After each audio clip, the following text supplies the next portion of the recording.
इस वीडियो में आप जान पाएंगे मई महीने के करंट अफेयर। तो चलिए दोस्तों टॉपिक बाय टॉपिक पढ़ते हैं, ठीक है। चलिए यहाँ पर फर्स्ट क्वेश्चन है, किस राज्य ने चावल की सीधी बुआई, ठीक है, का विकल्प चुनने वाले किसानों के लिए प्रोत्साहन की घोषणा की है दोस्तों, ठीक है। तो यहाँ पर आंसर याद करेंगे दोस्तों, देखिए साफ साफ यहाँ पे पंजाब है दोस्तों। और मैं आपको एक बार और रिपीट कर रहा हूँ दोस्तों, ठीक है। किस राज्य ने चावल की सीधी बुआई जो है ना, का विकल्प चुनने वाले किसानों के लिए प्रोत्साहन की घोषणा कर दी है, तो पंजाब याद करेंगे।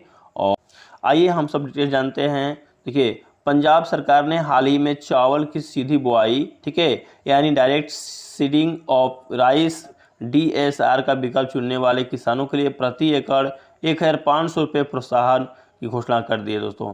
पिछले साल राज्य में कुल यानी पंजाब राज्य में कुल चावल का क्षेत्रफल 18% DSR के अधीन था, जबकि सरकार का लक्ष्य 10 लाख हेक्टेयर था।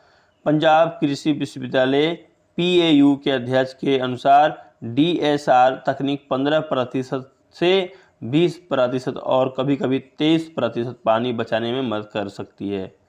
यह श्रम की कमी की समस्या को भी हल कर सकती है, ठीक है। तो याद कीजिएगा पंजाब सरकार ने यह फैसला उठाया है। आइए दूसरा क्वेश्चन यहाँ पे देखिए दोस्तों, बहुत इंपोर्टेंट है, ठीक है। दूसरा क्वेश्चन है, राष्ट्रीय परिवार स्वास्थ्य सर्वेक्षण NFHS 5 के अनुसार भारत में नई कुल प्रजनन TFR क्या है दोस्तों, दर क्या है, ठीक है। तो राष्ट्रीय परिवार स्वास्थ्य सर्वेक्षण के अनुसार भारत में कुल नई प्रजनन दर दोस्तों 2.0 है, अर्थात 2% के बराबर है। आइए टॉपिक समझते हैं कि आखिर में दिया क्या गया है।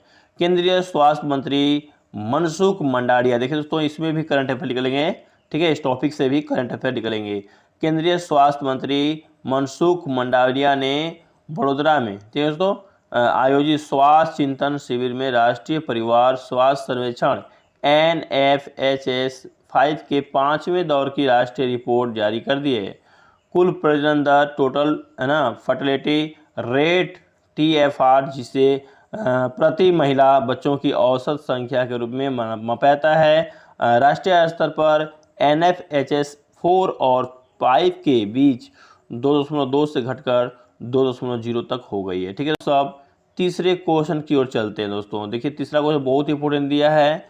यहाँ पर क्वेश्चन है, जम्मू कश्मीर के चुनावी नक्शों को फिर से तैयार करने वाले परिसीमन आयोग के प्रमुख कौन बन गए हैं।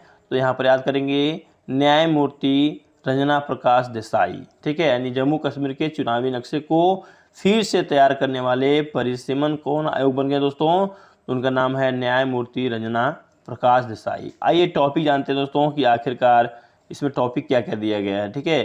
देखिए दोस्तों परिसीमन आयोग जिसमें जम्मू कश्मीर और परिसीमन आयोग जिसमें जम्मू और कश्मीर के चुनावी नक्शे को फिर से तैयार किया गया, का नेतृत्व सुप्रीम कोर्ट के सेवानिवृत्त न्यायाधीश न्यायमूर्ति रंजना प्रकाश देसाई ने किया है दोस्तों, इसको याद रखिएगा, ठीक है। आगे चौथा यहाँ पर करंट अफेयर दोस्तों, जो कि आपके एग्जाम में हेल्प कर सकता है। आइए समझते हैं, किस भारतीय राज्य या केंद्र शासित प्रदेश ने हाल ही में 2030 तक 15,000 स्टार्टअप का समर्थन करने के लिए स्टार्टअप नीति का पारित कर दिया है दोस्तों। तो यहाँ पर याद करेंगे दिल्ली राज्य दोस्तों, ठीक है। आइए समझते हैं टॉपिक में आखिर दिया क्या गया है। दिल्ली कैबिनेट ने महत्वाकांक्षी दिल्ली स्टार्टअप नीति, ठीक है, पारित की है, जिसका उद्देश्य राजधानी को एक अंतर्राष्ट्रीय स्टार्टअप यानी हब में बदलना है। दिल्ली सरकार का इरादा 2023 तक 15,000 स्टार्टअप को प्रोत्साहन करना है, ठीक है, इसे याद करेंगे। आइए दोस्तों हम चलते हैं नेक्स्ट करंट अफेयर की ओर, जो कि एग्जाम में आपके पूछा जा सकता है। चलिए, हाल ही में सिंथिया रोसेन जबेग, ठीक है, कि किस प्रतिष्ठित पुरस्कार की प्राप्त करता है। तो यहाँ पर याद करेंगे विश्व खाद्य पुरस्कार के दोस्तों, यहाँ पर याद करिए, बहुत अच्छा टॉपिक है।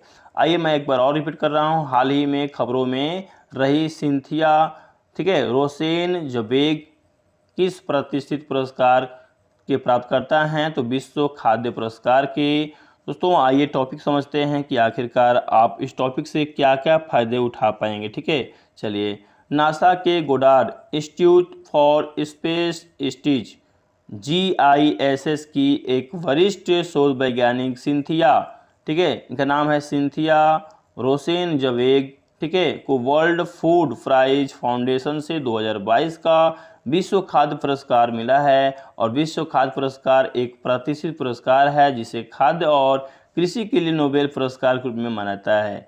रोसेनजवेग को उनके शोध के लिए जलवायु और खाद्य प्रणालियों के बीच संबंधों को समझने और भविष्य में कैसे बदलेंगे इसका पूर्वानुमान लगाने के लिए पुरस्कार लिया जा चुका है। ठीक है दोस्तों, चलिए तो फटाफट याद करें। तो देखिए यहाँ पर देख पा रहे हैं पीएम मोदी भी शामिल हैं इसमें, और यहाँ से भी आपका करंट अफेयर जो है एग्जाम में पूछा जा सकता है। आइए समझते हैं। हाल ही में प्रधानमंत्री नरेंद्र मोदी ने दूसरे भारत दार्विक शिखर सम्मेलन में भाग ले लिया है। यह शिखर सम्मेलन डेनमार्क की राजधानी कहाँ है दोस्तों, तो कोपेनहेगन में आयोजित किया गया। दोस्तों मुख्य पॉइंट याद कीजिएगा। दार्शनिक देशों ने संयुक्त राष्ट्र सुरक्षा परिषद UNSC ने भारत की अस्थायी सदस्यता के लिए अपना समर्थन दोहराया।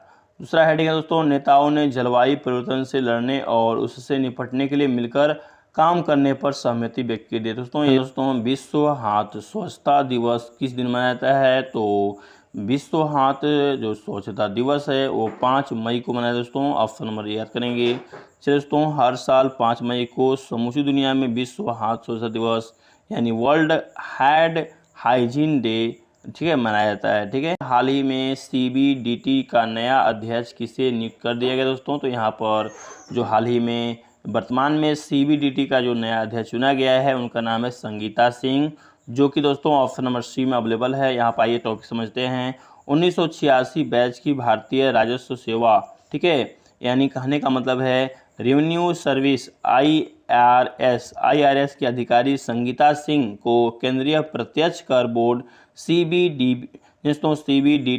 के चेयरपर्सन का अतिरिक्त प्रभार सौंप दिया गया है। तीसरा क्वेश्चन यहाँ पर अंतर्राष्ट्रीय आहार निषेध दिवस इंटरनेशनल नो डाइट डे 2022 कब मनाया जाता है दोस्तों, तो यहाँ पर 6 में याद करेंगे, ऑप्शन नंबर B याद करेंगे। आइए समझते हैं टॉपिक को। इंटरनेशनल, ठीक है, फायर फाइटर डे अंतर्राष्ट्रीय अग्निशामक दिवस हर साल 6 मई को पूरी दुनिया में अंतर्राष्ट्रीय आहार निषेध दिवस इंटरनेशनल नो डाइट डे 2022 को मनाया जाता है। क्वेश्चन, हाल ही में किसके द्वारा 5 अप्रैल से 30 अप्रैल 2022 तक चलाया ऑपरेशन सतर्क अभियान चलाया गया दोस्तों, तो यहाँ पर याद करेंगे RPF के द्वारा। ठीक है, RPF ऑप्शन नंबर याद करेंगे। हाल ही में रेलवे सुरक्षा बल, रेलवे, ठीक है, प्रोटेक्शन फोर्स यानी बोलते हैं इसको RPF फुल फॉर्म में दोस्तों, ऑपरेशन सतर्क शुरू कर दिया गया। ऑपरेशन सतर्क के तहत केंद्रीय प्रयास 5 अप्रैल से 30 अप्रैल 2022 तक शुरू कर दिया गया दोस्तों। और रेलवे सुरक्षा बल की स्थापना याद करेंगे यहाँ पर 27 जुलाई 1872 को हुई थी। यानी आपके एग्जाम में सीधे पूछा जा सकता है कि रेलवे सुरक्षा बल की स्थापना कब हुई दोस्तों, तो 27 जुलाई 1872 को। और दोस्तों आपसे पूछा जा सकता है रेलवे सुरक्षा बल का मुख्यालय कहाँ है, तो नई दिल्ली। कहाँ पड़ता है दोस्तों, तो भारत में। पूछा जा सकता है आपके एग्जाम में कि रेलवे सुरक्षा बल के महानिदेशक कौन हैं, तो संजय चंद्र नाम है दोस्तों, यहाँ पर याद करेंगे। ठीक है, नेक्स्ट है, किस योजना के तहत महाराष्ट्र सरकार ने जेल में बंद कैदियों को 50,000 रुपये तक का पर्सनल लोन देने का फैसला कर लिया है, तो यहाँ पर याद करेंगे जीवला योजना दोस्तों, ऑप्शन नंबर C याद करेंगे। आइए समझते हैं टॉपिक को। महाराष्ट्र के जेल विभाग द्वारा महाराष्ट्र की विभिन्न जेलों में सजा काट रहे कैदियों के लिए जीवला नाम की एक ऋण योजना शुरू कर दी गई है। कारागार विभाग और महाराष्ट्र राज्य सरकारी बैंक द्वारा लागू की गई इस योजना को पुणे, ठीक है, यरवदा सेंट्रल जेल में शुरू कर दिया गया है। यदि आपको करंट अफेयर पसंद हो, यदि आपको ये वीडियो काफ़ी पसंद आ रहा है, आपके एग्जाम के लिए हेल्पफुल लग रहा है, तो जरूर इस वीडियो को लाइक करें ताकि मोटिवेट होगा दोस्तों। नेक्स्ट वीडियो हम बनाने के लिए तैयार रहें।